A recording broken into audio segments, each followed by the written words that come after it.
What's up, y'all? This is Lee. And I'm Matt. And we're with Hop Evil. And you're watching Jiggy Jag TV right here. As the Kansas Cosmosphere and Space Center celebrates its 50 years, history preserved, wonders explored.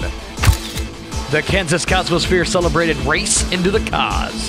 They hosted a meet and greet with world champion air racer and star of the IMAX film Air Racers, Steve Hinton. Christian Fry, the director.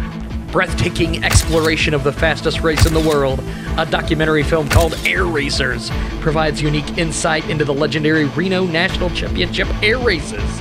Narrated by Paul Walker of the Fast and Furious franchise, the film takes moviegoers into northern Nevada's Valley of Speed to experience. From inside the cockpit, the intensity and high-speed thrills of a sports event like no other, captured for the very first time for the giant screen. Go ahead, Steve. My name is Steve Hinton. I'm one of the featured pilots in the film Air Racers 3D and currently race up in Reno, Nevada. And my name is Christian Fry. I'm the director and producer of Air Racers 3D. Well, talk to us about this incredible film, gentlemen. Well, this film is a real kind of labor of love. It took us about 3 years to produce the movie. We were at the National Championship Air Races for 2 years, 2009 and 2010. And then we had an aerial week of shooting in Reno in 2011. Yeah.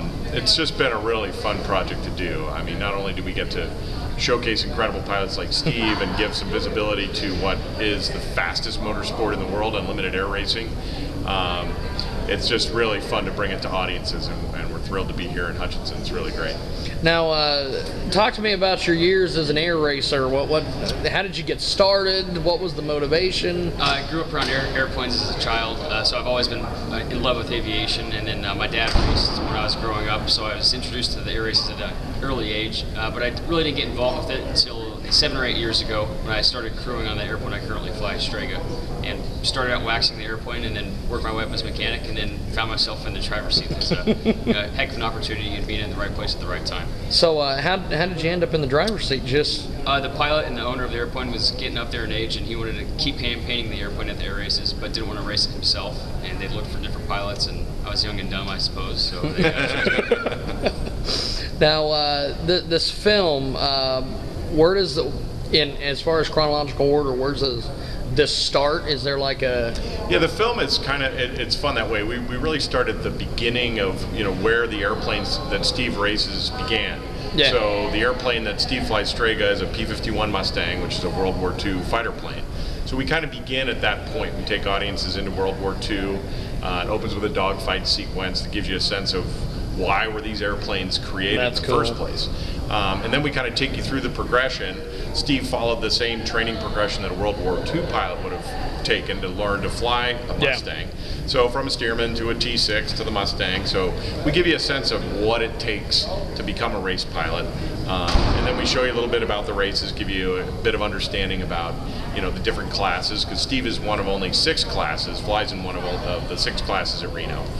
So there's much smaller, much less expensive, much less complex classes that race at Reno.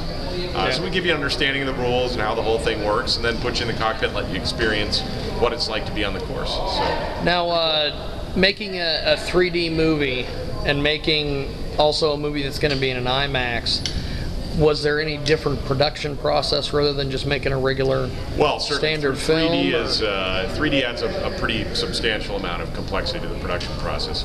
The rigs that we shoot are 2 cameras, left eye and right eye. So just that, you've got double the amount of material every time you're shooting because you've got 2 cameras. Yeah. For the aerial sequences, it requires very specialized equipment.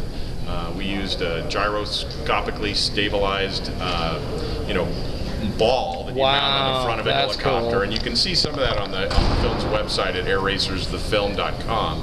There's a bunch of behind-the-scenes stuff that'll show you some of the production techniques that we used. And then, of course, flying really close to high-speed airplanes with the helicopter, there's a lot of coordination that goes on, and we were really fortunate to have some of the greatest aerial cinematographers in the world participate in the production of the film. So, it's to produce 3D is complicated, but also to produce a 3D movie around airplanes is even more complicated. Now, Steve, how did you deal with the all the cameras and all the shenanigans around you while you're trying to air race and live your life and everything? Well, the racing process was real easy. You just ignore them, and then they're filming around you, work around your schedule.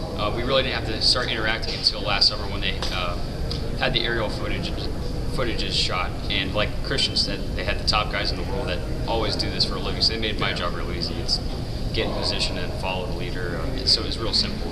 That's cool. So from your colleagues, have you gotten any feedback? What have they thought of the film so far? Yeah, the film's been really well received, and we're just, this part that we're doing now to be out and promote the film, being here in Hutchinson, and this is the fun part. The film's done, the hard work's over, and we get to come and kind of get people excited about seeing the movie, and certainly for me, the opportunity to promote air racing and get out there and let people know what this event's all about, because it's truly unique. I mean, there's just nothing else like unlimited air racing, and this is America at its finest for sure. Is there going to be a sequel? Are you guys already working on a follow-up? I don't know if we're going to do a sequel, an air racing movie, but yeah, my production company's in development on our next film, and we're going to do some more aviation films because it's just an area that I'm super passionate about. So. Why is it people just are so in love with aviation? That's a good question. I don't know. Man always dreamed of flying. What's better than that? Yeah, I think there's something so romantic about aviation. I mean, we were talking about that just flying out here on a commercial airliner. I mean, it's magical. And air racing, when you look at the speeds that Steve flies, I mean, we're talking 500 miles an hour, 50 feet off the ground, wingtip to wingtip with these other airplanes. And when you see that in person, and that's the great thing about this film, we give you an opportunity to kind of see what that's all about. It's just exhilarating. I don't know that there's anything that's kind of as romantic and cool as aviation. So. Well, one more question for each of you guys. Thanks for doing this, by the way. Our pleasure. Is there going to be a DVD with all the footage? Yeah, the Blu-ray for the film will be out, I think, by Christmas time this year. Okay. So that'll include all kinds of behind-the-scenes footage and all that.